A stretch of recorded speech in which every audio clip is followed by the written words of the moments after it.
head. Here's this young boy. He grew up on this property. He saw the crops, cattle, livestock, whatever, and then he worked hard with his dad to make this thing happen. In his mind, that's whole, like it's what he's exposed to. And then someone then comes in like, but dad, we've worked so hard for this. Why are they taking this? And it's like, it's wrong. So he will feel the pain of loss and a miscarriage of justice because that's what they know. However, in that context, and history writers often get away with this. They don't write, they write their sins out.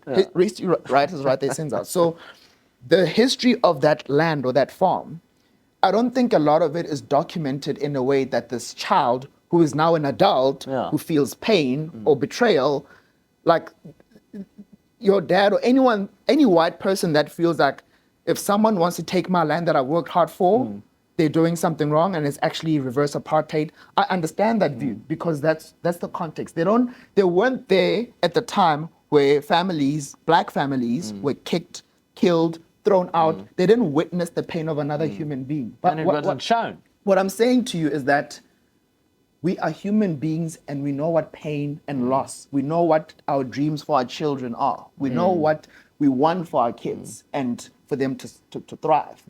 If you feel that a person's scale color determines this person's prosperity is more important than that person's prosperity, you back to Animal Farm, right? You back to principles that you wanna avoid. So therefore, what I'm saying is that very same black family who got kicked out decades ago, they had dreams about their land. And they had the same feeling as my father or my grandfather. And now think about healing, and there's this reality now.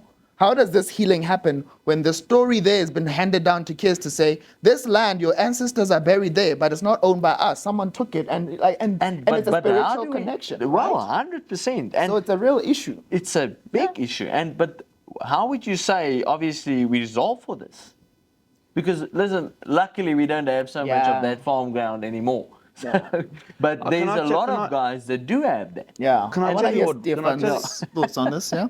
So listen, I've been quiet because I've really been trying my utmost to digest this because I mean, it's a lot, to take in the sense that people really got hurt. People are still getting hurt, and I love what you said. And I love what you said with regards to us being first a nation of human beings. Yes. Because there's something in there. I mean, I got some chills when you said that because it shifts a lot of perspective in this discussion. So with that being said, here's what I'm really concerned about is, can we solve for this matter without trying to solve a wrong with a wrong? Yeah. If you get what I'm saying in context, I think it's important because I'm not trying to say the one is, how do I put this? I'm not trying to say the one is not right because it's wrong. I hope that makes sense. Two wrongs don't make a right. Two wrongs don't make a right, But is that even wrong because, for example, land was taken, illegitimately, So that's the first thing I think. The second thing, so it's going to be three questions, if I can remember the third one.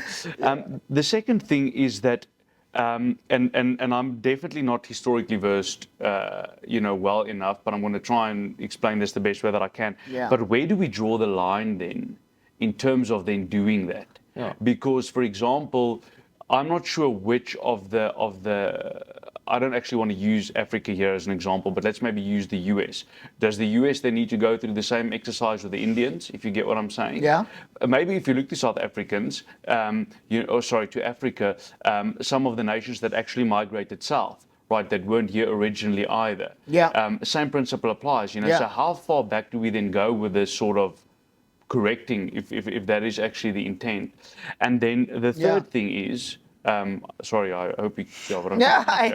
I get your context. But the third thing, and this is the one I think where a lot of people's minds are leading toward, but I know there's technicalities in terms of actually what ground is fruitful, whatever fruitful means. But isn't there enough land to actually do this without taking and giving? Isn't there enough land to actually give? And I'm really asking the question humbly, within state control. Yeah. Do you get what I'm saying? I get what you're saying. So there's a few layers to what you're saying, right? The history of the world is very violent in every way you can think of. If you go to Asia, you look at the history of the Chinese. I mean, if you go to the museum and you think about what happened, let's say in the Ming Dynasty, and how they did a lot of work. Let me not say work, but they battled other tribes. Yeah. China's goal, the thing I admire about China is that they put the interests of the nation above the interest of the individual. Okay. And they're very big on our country needs this, so I will play my role to make the whole succeed, despite what that role is. I could be a janitor, I could be a scientist, I could be I play data my part scientist, to contribute towards. To them, even in the way they write the date, they start with the year, then the month, then the date. The West start with the date, the month, and the year. It's the individual, So No, if I you get think you. about the way of thinking and how they process things, they're always like this. And again, they're very proud. They have their lapel pins with their countries, right? So I digress. The history of society is violent because people took things from other people using force. The history today is still violent, but it's a different kind of violence. If you look at how countries like, let me not name countries, but there's hacking that happens. There's someone that invades a country, takes something, takes it elsewhere, and that gets used for an objective. That is violent because there is a breach of trust. There is something that was taken, there's loss, there's suffering, and then there's someone that's benefiting unfairly, right? So cybercrime, all these things are a perpetuation of a human condition that takes and inflicts violence. Now, to your question, let's go back to history because I was talking about the human condition, which has got its own issues. How far back do people go to, in America, they call it reparations, right? And it's a term that's used universally to say a certain group of people, mostly white people, have benefited as a result of slavery, as a result of these things. They need to show something to say that we benefited unfairly. I get you. And this unfairness has resulted in this amount of wealth. And here's this wealth. How much of this wealth do we give to say we are sorry as a gesture of goodwill? Who quantifies that? That is a hard question. Because, as you said, how far back do you go? Do you go back, you spoke about the Indians, or what they call Native Americans. How far back do you go? Maybe in the Native Americans, there were different tribes where they fought each other. Yeah. In the same way, you're saying that in Africa, the Bantu people moved and they found the Khoi and they took their land. And then, do the Bantu people now have to, it's impossible because there's no data today to quantify that. So I think, in my mind, for reparations to take place, there needs to be an acknowledgement of there was evil that was done, there was violence inflicted. Let's start there and reveal the pain and then start to heal. The healing then, in my mind, the best way to do this is an individual that believes they have benefited, they should quantify what that is. Say, okay, I've benefited, and this is what I think is the amount. And then the person on the other side of the table, because it's a negotiation, will say, I think it's enough. Thank you. Shake hands, move on. Or say, actually, I've lost more than that because of ABC. I think I should get X or Y or Z, something that's different to the offer. But there should be a professional, independent coach, mediator person to say, guys, play nicely. He has offered something. This is what are the things you need today to help you make whole? And please, let's remove greed, selfishness, all these things. So a facilitation needs to happen, but someone needs to put an offer. The person on the other side needs to then say, this is enough, or it's not. But very professional, trained, I don't know if they exist, but someone in the middle needs to facilitate this negotiation in a way that makes sense. So for me to say, that's the government, that's whoever, I don't think even governments can do that because governments have people that are biased. I think there should be something like a UN body that's job, they've studied miscarriage of justice globally and they've figured out the dynamics in each country, the nuances, and they can find an approach that they believe is fair and then have bilateral discussions, have multilateral discussions, and find a way to find a bridge. It could happen that someone will say, white farmers need to compensate black South Africans with land. And someone will say, actually, did you know that there are people that are now living in the United Kingdom and the United States that were beneficiaries?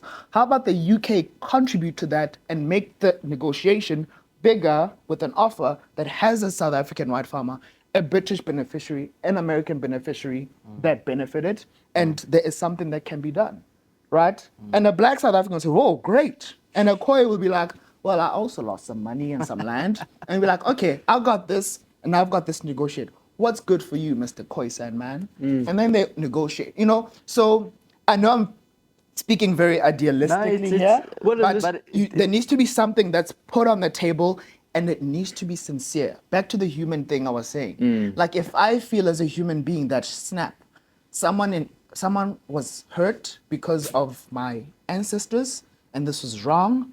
What do I have that I can offer to extend an olive branch? That's a human decision that is made and said, sincerely, I'm sorry, and I think this is my offer to you. And if the person on the other side, greed aside and all those things, they see beyond the value of the offer, but they see the intent. You know, in Christian philosophy, Christ speaks about how a person gives a lot of money and some lady gives a can of something. And he's like, that lady gave more than the guy that gave a lot of money because their heart is sincere. So if the heart of the person that is giving is truly sincere, hopefully the recipient sees that. And the conversation that happens there can build bridges that go beyond just the money to say, okay, extended it, etc. How do we now build together and share the wealth and share the knowledge and share all these things? So there's a big journey that needs to happen. How can that be facilitated? Who's involved? I don't know, but it needs will.